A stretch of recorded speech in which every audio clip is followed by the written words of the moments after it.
Grabación. And let's start with this session. The first thing that I want to do is to share this video. I think if I play the video on Blackboard, there are some issues with the audio. So I'm just gonna paste the come on. I'm just gonna paste the link on the chat. So click on that link, watch the video, and I'll see you here in. I think the video is 6 minutes, 6.5 minutes long. So I'll see you here in 7 minutes. Okay.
Sorry, here I am talking to the microphone and it's on mute. Okay, so I think most of you should be done by now. Essentially, that video I really like it because it summarizes the things that we're going to be discussing this semester: population growth and conditions on how this population is growing. And of course, if you notice in the video, they mention basic factors such as mortality, fertility, migration, and a lot of things with development and different diseases. Well, the epidemiological factors and these things. And all those things are topics that we're going to cover this semester. We are not social scientists, but social sciences play a significant role in demography. Actually, demography is a social science, and it's really for actuaries a lot of well many times it's complicated to change the state of mind from using only equations to try to make sense of the equations. And by this I mean that if you get a parameter in one equation, that parameter has a meaning, and that meaning is associated with population, and it's something that we have to stop and think about the things that we are finding from the estimations that we are performing. A typical example is, and you will see this, when we start working with life tables and we get life expectancy. If you just use the formulas and everything, it should be fine. But sometimes I have found, I think every semester, yes, every semester at least one person comes to me and or submits a life table with a life expectancy of 500 years or something crazy. And of course, that is not correct. Something is wrong with that information. And usually, what the student tells me is like, but I was just using the formulas. No, there's something wrong with these things. So it's try to make sense of these numbers and try to put them in context, in the context that we know.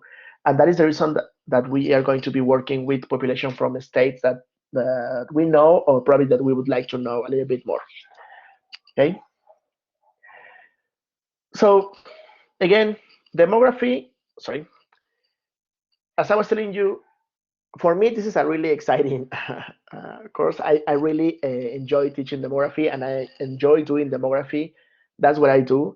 What I'm doing, I'm working on my research. Essentially, what I'm following are demographic perspectives, and of course, I use statistical techniques, but with the mentality of a demographer nowadays.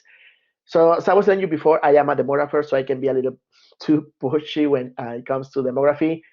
So again, don't feel that if I tell you, okay, you should read this, you should look this online. Don't feel that you have to do it unless I tell you explicitly that you have to do it. Okay. Again, this semester we're going to be working with the state. Again, I think the best option is for you to choose one state in Mexico. We have 32. You are 30. I know some states. Some of you will get the same state, but that's fine. Don't worry. And you're going to be working with that information starting next session. So just keep in mind that the state that you choose for this class is the state that you're gonna probably hate by the end of the semester, but it's a state that you will really know in terms of demographic behavior. Okay, and these are things that we already discussed. Now the program, and that is something that is also on the syllabus, but I decided to wait for this moment to talk about these things. So these are the basic topics that we're going to cover this semester. We're going to start with basic demographic indicators, quality and assessment of the assessment of the quality of demographic information, some techniques that are going to help us to smooth the information, to improve the quality of this information. Then we're going to talk about growth models and mortality. And when we start talking about growth models and mortality, those two topics have a significant overlap with actuarial mathematics, and for in some statistical techniques, probably you will discuss those techniques in your methods inferencia, but I am really not sure. But again, so there's a significant overlap in the topics that we're going to discuss because in actual mathematics, we really care about mortality, and growth models are somehow associated with mortality in our population. So don't get confused when because I think we're going to discuss these things first in the other class, but notation changes, perspective change in these things. So be careful with those things. Then after we talk about mortality and growth models, we're going to start talking about fertility, migration, and at the end of the semester with population projections. Now, we are going to follow these mathematical approaches, some practical solutions. We, at the end of the semester, and those are when those topics that I have some freedom to change or to move. I always want to talk about mathematical demography, but it's time consuming. So probably we won't cover that because there are some topics that I think are more important for you as actuaries. But it's really it's up to me at the end of the semester and to see how well you are doing with some specific topics. And probably if I see a really significant interest in growth models and mortality, we will have the chance to talk about mathematical demography. But again, it depends on how I see this class, like the progress in this class. So as I was telling you, you have to select one state. Again, you will have to tell me with your first submission. And again, when you start submitting the activities online, my advice would be please just include the name of the state at the beginning. So I can also there are a lot of information that I can tell if it's correct if you just tell me the state, because I know the value for one indicator for Mexico, and if you tell me, okay, this is Oaxaca, and I see something wrong, like uh, I don't know, uh, like a higher life expectancy, I know something is wrong, right? So I know those things from experience. So always let me know, please, the state that you're working with, and of course, in your submission, you will have to start with an introduction, and then in that introduction, you will have the name of the state and basic information. Again, uh, here in class, I'm going to be using national level information. I will share with you some Excel files, and all the estimations that I will be performing are going to be for Mexico as the country. And then you can replicate these estimations. Since I will share the information with you, you can use the same information and replicate the national level values. Or if you already have the information for your state, you can work with that information in class. So we're going to be exploring different topics, and it's up to you if you want to do it for your state or for the national level. But keep in mind that for the submission and for the final project, you have to do it for your state. And again, I am going to make you work every week or almost every week. So this is something that you have to be ready for. And essentially, at the beginning, it's a really, really heavy class because there are a lot of things that we have to do with the information and the data that we are going to download from INEGI. But at the end of the semester, you will have more freedom to work with in other projects from other from for all the other courses that you're taking this semester. So I think that's a good approach. And we're going to be using Excel and R. So be ready. Get your R Studio in your computer. If you're not familiar with R, don't worry. We will have some basic introduction. But again, you just need to have these two things at hand. Okay, essentially Excel. That's a really important thing. So this is the grading which we already discussed, and that's it. So let's start talking about demography. So what is demography? And that is the first question. And not only what is demography, but why do we need to study demography being actuaries or trying to become actuaries? Well, essentially, demography, as I was telling you, is a social science. Not all demographers are really, really well trained in mathematical techniques or in mathematical approaches, but it's a social science that shares a lot of things in common with mathematics. We use statistics, we use mathematical approaches when we talk about projections, a lot of linear algebra sometimes, and we won't use those in this semester. But if you go and get a master's in demography, or you get a PhD in demography, as you start getting more into the discipline, you start finding out that there are a lot of things that make sense, or that you are you are recovering from your calculus courses, for your linear algebra class, and all these things. But essentially, what we are studying in demography are people. So we are studying people. That is the main object of study. But how we study people is what makes demography important, and is the reason actuaries usually go into demography. At least in Mexico and Latin America, that's really common.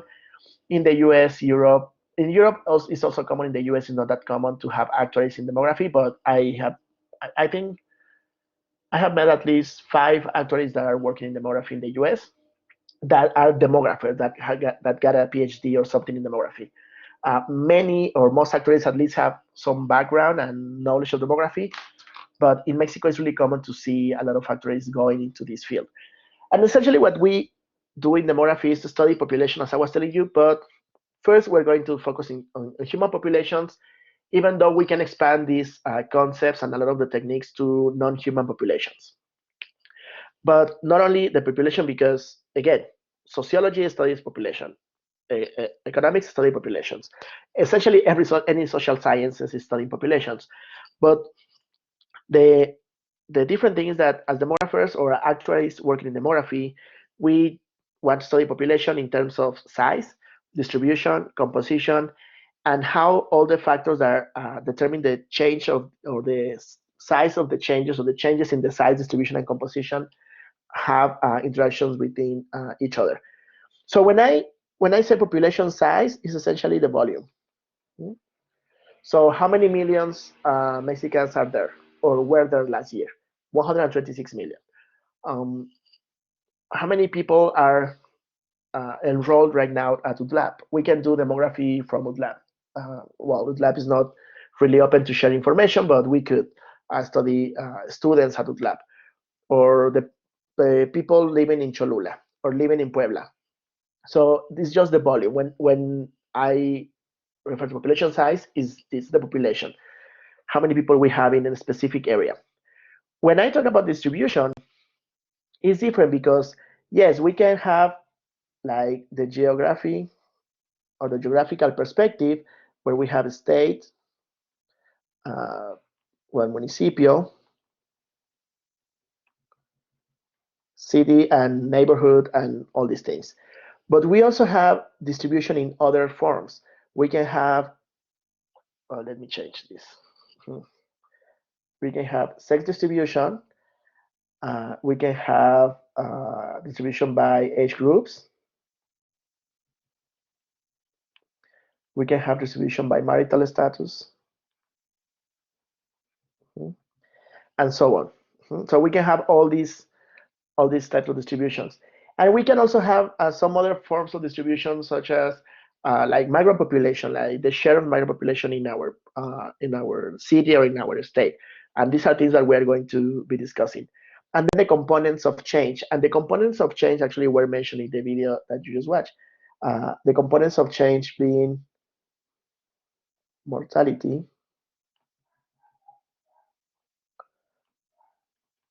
fertility, and migration. Hmm.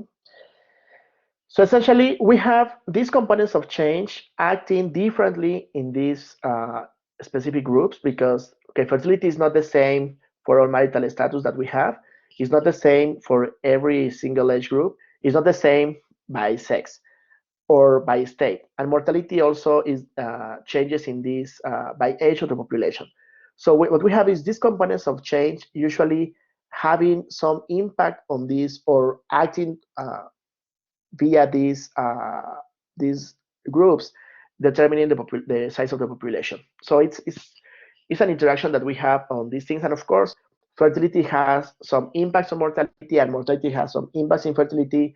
And the two of these components are affected by migration, and they also affect migration in like all this, like all the way around.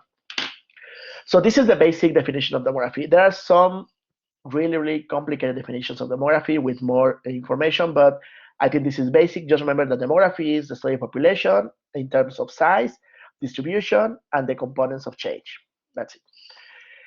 Now, the origins of demography, again, is really complicated to keep track in time on when was demography born or how was created. But essentially, we modern demography, or what we call modern demography, was born when we realized as societies that we needed population statistics, that we have the need to keep track of our population, but not only population, but also how many people are dying, how many people are being born every year, who's getting married, who's getting divorced, who's going to school, and all these informations. So that is essentially, well, that is really recent in history of in human history. The first country that, well, the first official records that we have are from Sweden, and I think I always forget the specific year, but it is in the 1700s. So we started really late collecting information on population. And of course, if we pay attention to Mexico, in Mexico, official records started in 1895. So really late in the history of, well, if we compare Mexico to European countries, but if we compare Mexico to most Latin American countries, we're actually a good standard in that matter. However, we have also some additional information that we have access to based on registrations that we get from churches. Sometimes in the church, well, back in the day, that was all the records that we could get from specific populations. And even nowadays, for small communities, the church is actually a place where we can get information on the members of that population. Or for some military reasons, some societies kept a record of how many people they have for the military. I think all of you have watched this movie 300. Yeah, is that the Spartans? It was really important for them to understand how many people they have, how many warriors they could have in order to keep everything under control. Of course, taxes is something important. If if you're a religious person, I am not, but I am a demographer. But if you read the Bible, essentially the reason Jesus was born in Bethlehem was because they were going to that place because Mary has to go and register for the census back then. So that is that. So the Romans were collecting a census, and of course they were not really interested in knowing the population. They just wanted to know how many people they have in order to get taxes. Okay.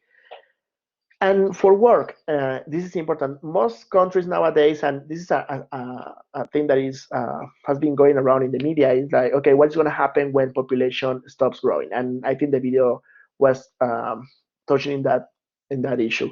So some populations we know are losing population. Some countries are losing population.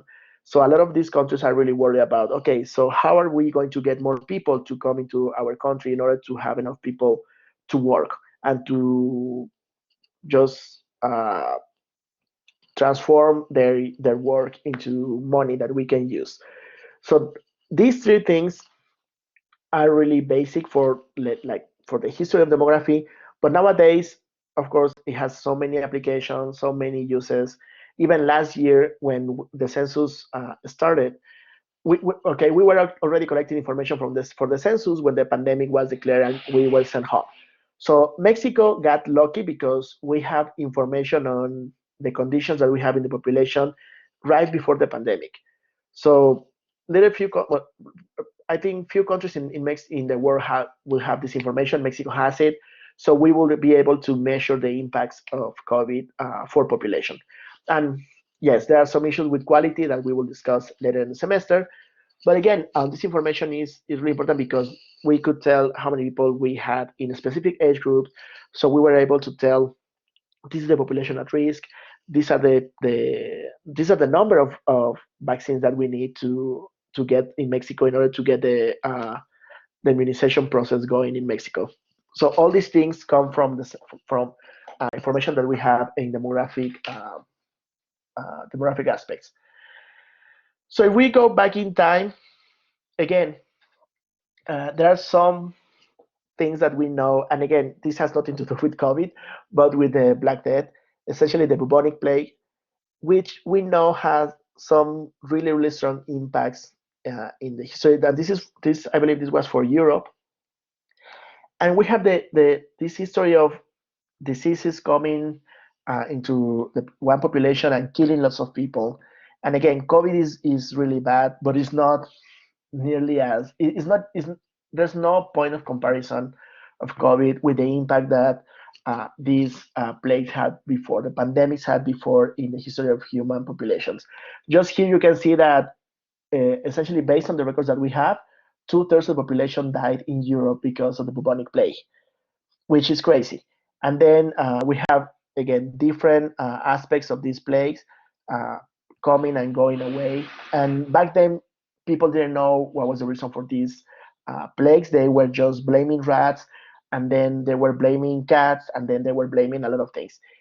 So now we have more knowledge. We can measure these things better, but we can actually compare and try to understand what happened like 200 years ago, 300 years ago, if we have enough information and we're able to measure the impacts of these things. Hmm?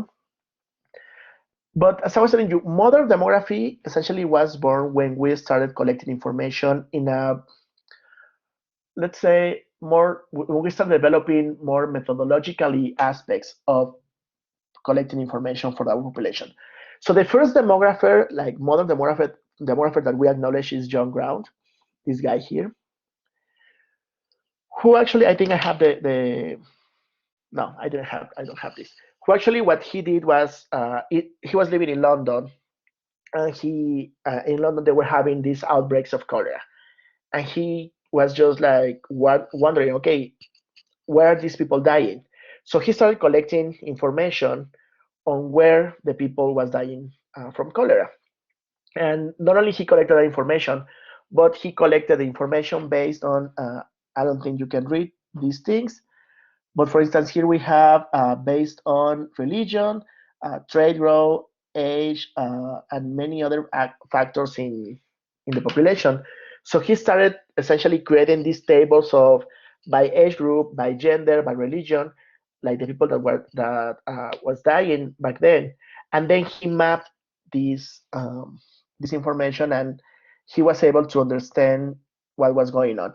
And this is actually the first time that some life tables were estimated. So this is not only important for demographers, but also important for actuaries, because life tables are key instrument that we use in the estimation for insurance benefits.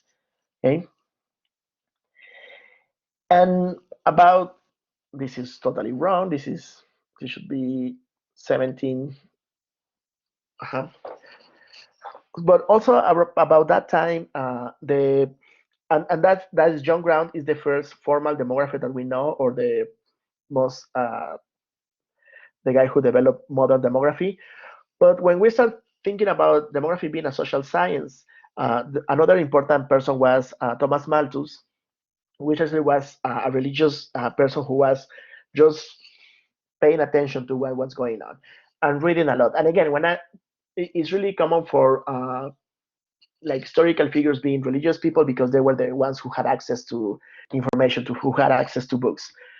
But essentially, what he noticed was that if we compare the way that the population is growing with the way that societies were able to produce food or resources, he came out with this concept when he said, okay, so we have resources are growing in an arithmetic progression, right? So they can grow more food, they can do these things, but there's always this arithmetic progression that we have for resources, and this is resources. Hmm?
But he also noticed that population was growing in a geometric progression. Mhm.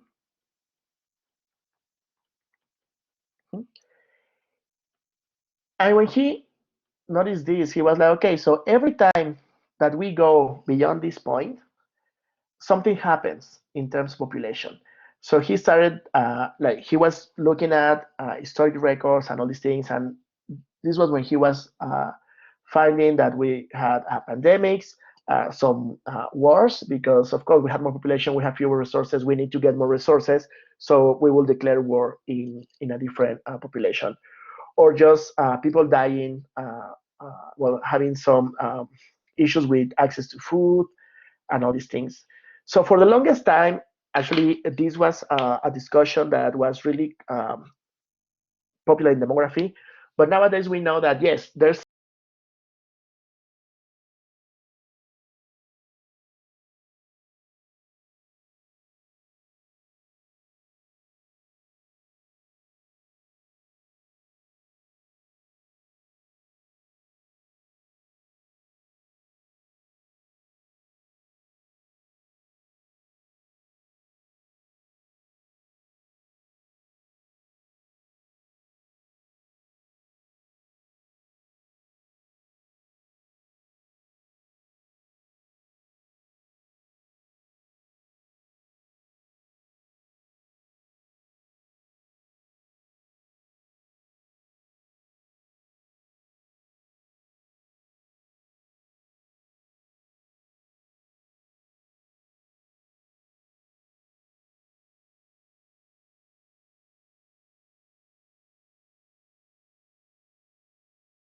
some truth to these things, but we also know that we have been able to improve in the way that we produce or we are growing our food.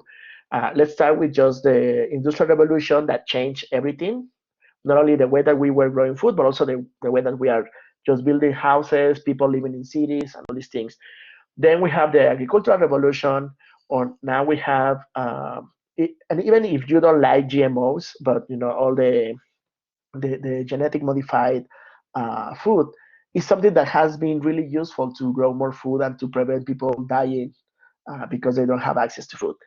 And again, we every time that it seems like we are reaching this limit, something happens and we start we develop new technology. So this discussion has moved from the problem with population growth, and that is something that was also mentioned in the YouTube video. It's not that population growth is a problem; it's how this population is growing, where this population is growing, and who has access to the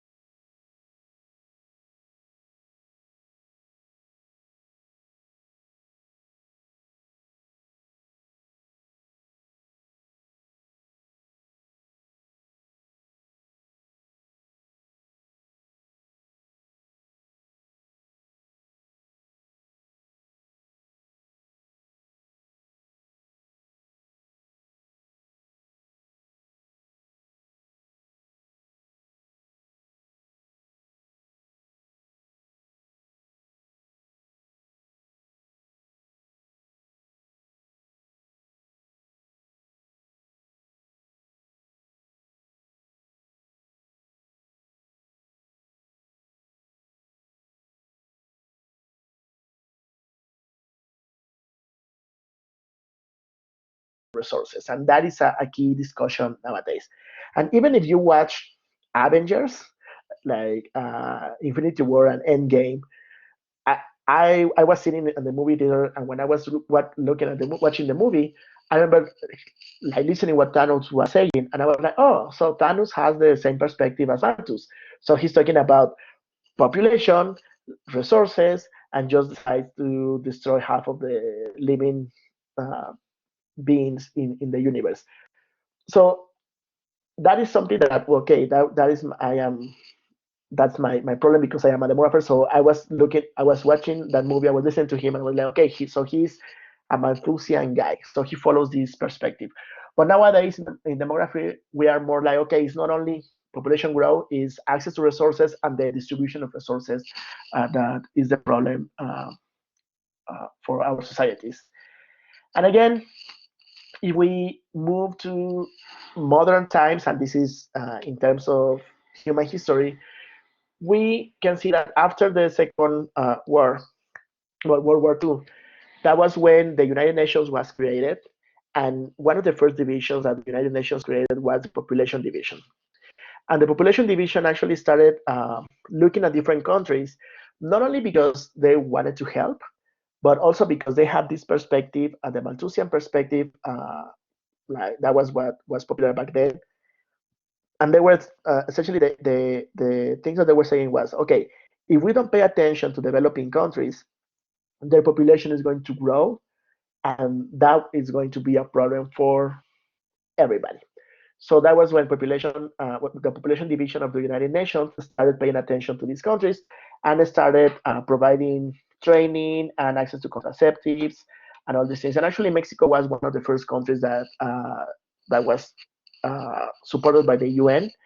And actually, we will discuss those things in Mexico. But Mexico was really, really successful in controlling the population growth, as well as some other countries in South Asia and well, Latin America.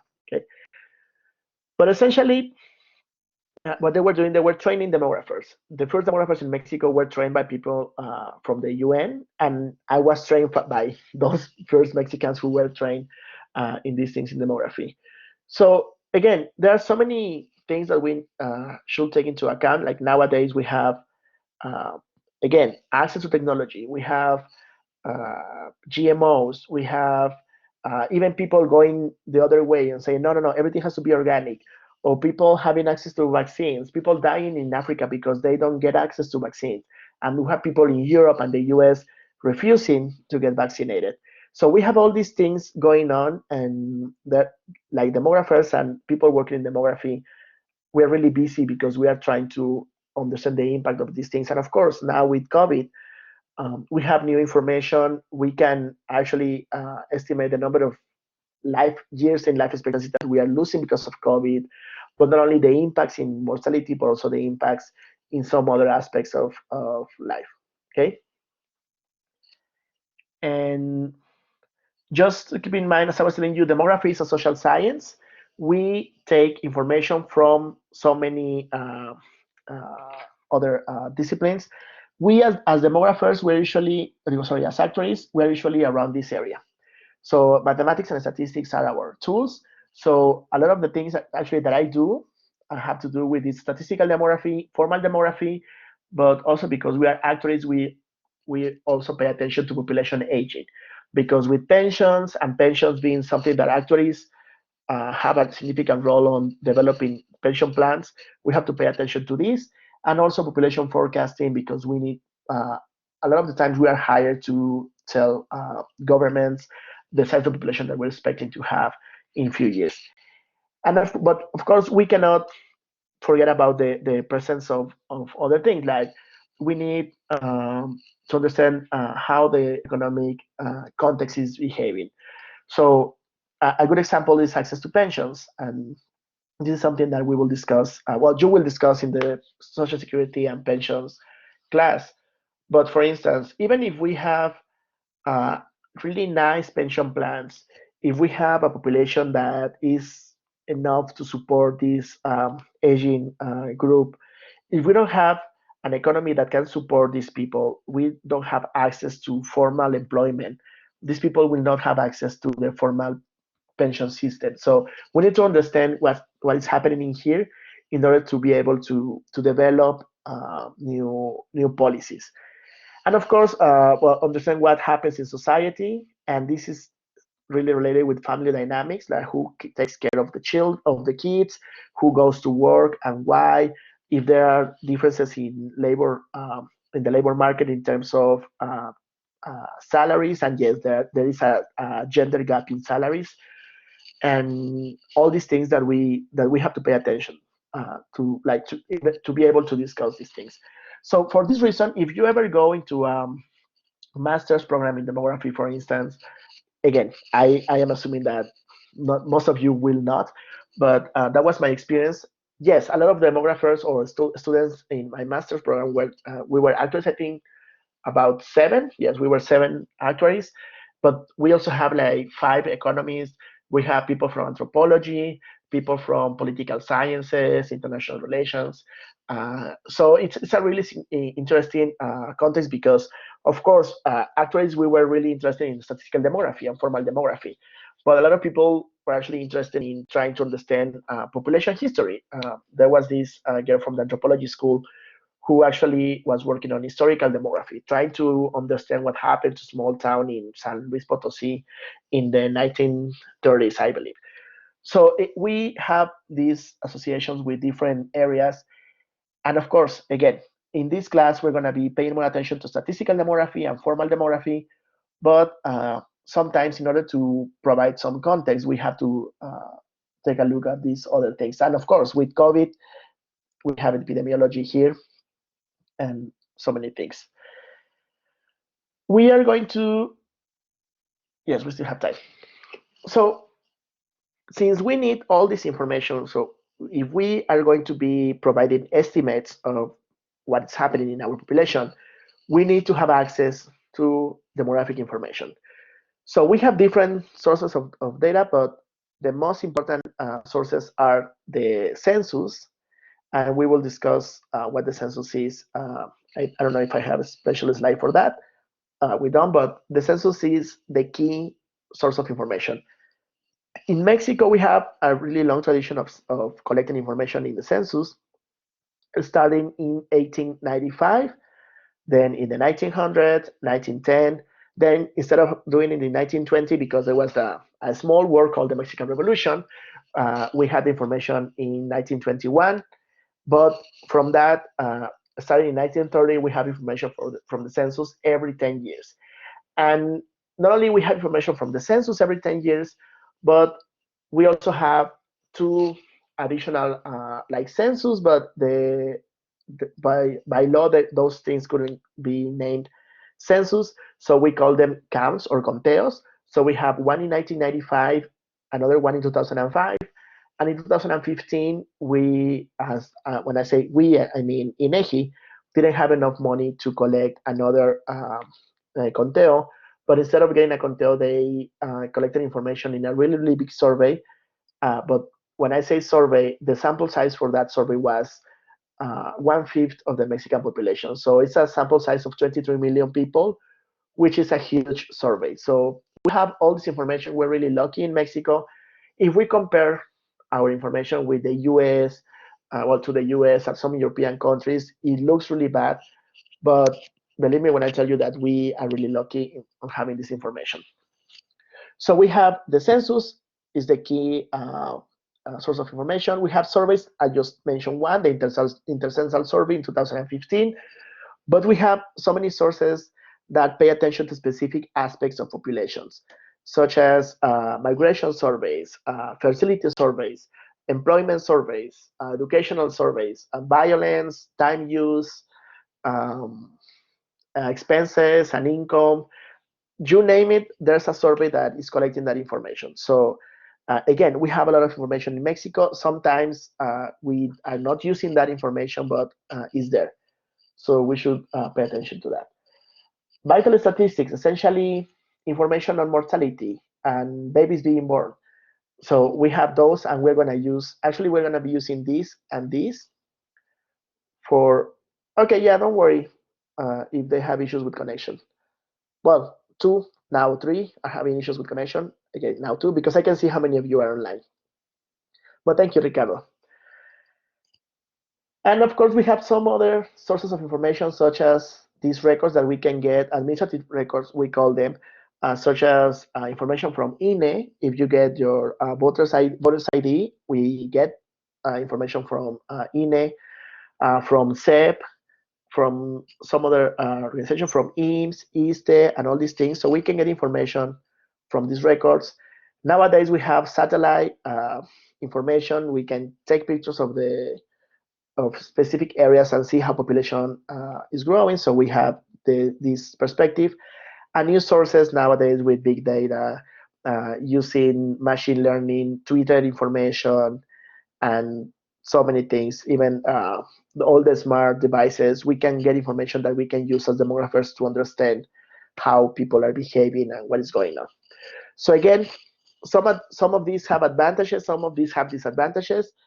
Some are better than others to specific purposes, but we are going to be using essentially the census and vital statistics this semester because those are the ones that provide the most information in terms of mortality and fertility, and that is the information that we need. Uh, and something important here is that some of these actually are giving us information of stocks and some other are giving us information on flows. So essentially stocks is just the population that we have right now. It's just like taking a picture of the population, and that would be the information that we get from the census because we got information in March 15, 2020, and when we refer to the population in that year, we are referring to the population in March 15. But some other of these records actually can give us flows, and by flow I mean the change in the population size. Specific surveys, for instance, fertility surveys. So how many babies have you had in your life? How many times have you migrated? How many times have you experienced this thing? So we have this information combined, and something important is the impact of flows. Essentially, the change in stocks is the consequence of one flow. Essentially, uh, one is static and the other one is giving us the movement of population throughout time.